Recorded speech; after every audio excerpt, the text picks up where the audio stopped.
Sir ನಮಸ್ಕಾರ. ಇದೊಂದು 7 ಎಕರೆ 6 ಕುಂಟೆ ಜಾಗ, ತುಂಬ ನೀರಾವರಿ ಜಾಗ ನೋಡೋದು. ಮನೆ ಮಿಷಿನ್ ಮನೆ, ಅಲ್ಲೊಂದು ಮೋಟ್ರ್ ಕುಣಿಸಿದ್ದಾರೆ. ಚಾನಲ್ ಪಕ್ಕದಲ್ಲಿ ಚಾನಲು ಸೂಪರಾಗಿದೆ. 2 ಫಸ್ಲು ಜಾಗ, ಏನು ಬೇಕಾದ್ರೂ ತೋಟನಾರ ಮಾಡ್ಬೋದು, ಭತ್ತ ರಾಗಿ ಏನು ಬೇಕಾದ್ರೂ ಬೆಳಿಬೋದು. ಜಾಗ ಮಾತ್ರ ತುಂಬ ಚೆನ್ನಾಗಿದೆ. 2 ಬೋರ್ವೆಲ್ ಇದೆ, ಒಂದು ಓಪನ್ ಇದೆ. ಚಾನಲ್ಗೆ ಮೋಟ್ರ್ ಕುಣಿಸಿದ್ದಾರೆ. ಅಲ್ಲಿ ಕಾಣ್ತಿದೆಯಲ್ಲ, ಅದು ಮಿಷಿನ್ ಮನೆ ಚಾನಲ್ಗೆ ಕುಣಿಸಿದ್ದಾರೆ. ನೋಡಿ ಜಾಗ ಸೂಪರಾಗಿದೆ. ಈ ಮನೆನೂ ಇದೇನು ಕಾಣ್ತಿದೆ ಮನೆ ನೋಡಿ. ಜಾಗ ಸೂಪರಾಗಿದೆ. ಜಾಗ ಊರಿಂದ ಅರ್ಧ ಕಿಲೋಮೀಟ್ರು ಮೆಟ್ಲಿಂಗ್ ರಸ್ತೆ, ಅರ್ಧ ಕಿಲೋಮೀಟ್ರು ಮೆಟ್ಲಿಂಗ್ ರಸ್ತೆ. ಕಾರ್ನರ್ ಜಾಗ, 2 ಕಡೆ ಬರ್ತದೆ ರೋಡಿಗೆ. ಎಲ್ಲ ಫುಲ್ಲು ಅವ್ರದ್ದೇ ಇದು ಜಾಗ. 45 ಲಕ್ಷ ಹೇಳ್ತಾಯಿದ್ದಾರೆ. ಎಕರೆ 45 ಲಕ್ಷ. ಒಂದು ಸ್ವಲ್ಪ ಹೆಚ್ಚು ಕಮ್ಮಿ ಆಗುತ್ತೆ. ಜಾಗ ಮಾತ್ರ ಒಳ್ಳೆ ಸ್ಕ್ವೈರ್ ಆಗಿದೆ. ವಾಟ್ರ್ ಬೆಟ್ಟು ತುಂಬ ಚೆನ್ನಾಗಿದೆ. ರೋಡ್ಗೆ ಒಂದು 500 ಅಡಿ ಒಂದು ಕಡೆ ರೋಡ್ ಸಿಕ್ಕುತ್ತೆ, ಇನ್ನೊಂದು ಕಡೆ ಒಂದು 100 ಅಡಿ ಸಿಕ್ಕುತ್ತೆ.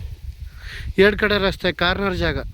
ಪಕ್ಕದಲ್ಲೆಲ್ಲ ತೋಟ ಮಾಡಿದ್ದಾರೆ ನೋಡಿ, ಎಲ್ಲ ತೋಟ ಮಾಡಿದ್ದಾರೆ. 1 ಬೋರು 2 ಬೋರು, 2 ಬೋರಲ್ಲೂ 2.5 ಇಂಚ್ ಇದೆ ನೀರು. ಜಾಗ ಮಾತ್ರ ತುಂಬ ಚೆನ್ನಾಗಿದೆ. ಬೆಂಗಳೂರಿಂದ 130 ಕಿಲೋಮೀಟ್ರ್ ಆಗುತ್ತೆ. ಮೈಸೂರಿಂದ ಒಂದು 30-35 ಕಿಲೋಮೀಟ್ರ್ ಆಗುತ್ತೆ ಜಾಗಕ್ಕೆ. ಎಲ್ಲ ಚೆನ್ನಾಗಿದೆ ಜಾಗ. 7 ಎಕರೆ 6 ಕುಂಟೆ. ಹೈವೇ ಮೇನ್ ರೋಡಿಂದ 1.25 ಕಿಲೋಮೀಟ್ರ್ ಹೈವೇಯಿಂದ ಅಲ್ಲಿ ಗಂಟಲು ರೋಡೆಲ್ಲ ತುಂಬ ಚೆನ್ನಾಗಿದೆ. ಮೆಟ್ಲಿಂಗ್ ರೋಡ್ ಸೂಪರ್ ಇದೆ. ರೋಡೆಲ್ಲ 33 ಅಡಿ ರಸ್ತೆ. ಜಾಗ ಮಾತ್ರ ಸೂಪರಾಗಿದೆ. 45 ಲಕ್ಷ ಹೇಳ್ತಾರೆ ಒಂದು ಎಕರೆಗೆ. ಒಂದು ಸ್ವಲ್ಪ ಹೆಚ್ಚು ಕಮ್ಮಿ ಆಗುತ್ತೆ. ಕೂತ್ಕೊಂಡ್ರೆ ಡೈರೆಕ್ಟ್ ಓನರ್ ಹತ್ರ, ಜನರಲ್ ಪ್ರಾಪರ್ಟಿ, ಡೈರೆಕ್ಟ್ ರಿಜಿಸ್ಟ್ರಿಗಿದೆ. ಕ್ಲಿಯರಾಗಿದೆ ಡಾಕ್ಯುಮೆಂಟ್ಸ್ ಎಲ್ಲ. 10 ಬಸ್ ಎಲ್ಲ ಮಾಡಿಸಿದ್ದಾರೆ. ಹೆಂಗಿದೆ ನೋಡಿ ಜಾಗ, ತುಂಬ ಚೆನ್ನಾಗಿದೆ. 45 ಲಕ್ಷ ಹೇಳ್ತಾರೆ ಎಕರೆಗೆ. ಒಂದು ಸ್ವಲ್ಪ ನೆಗಿಷಿಯಬಲ್ ಆಗುತ್ತೆ.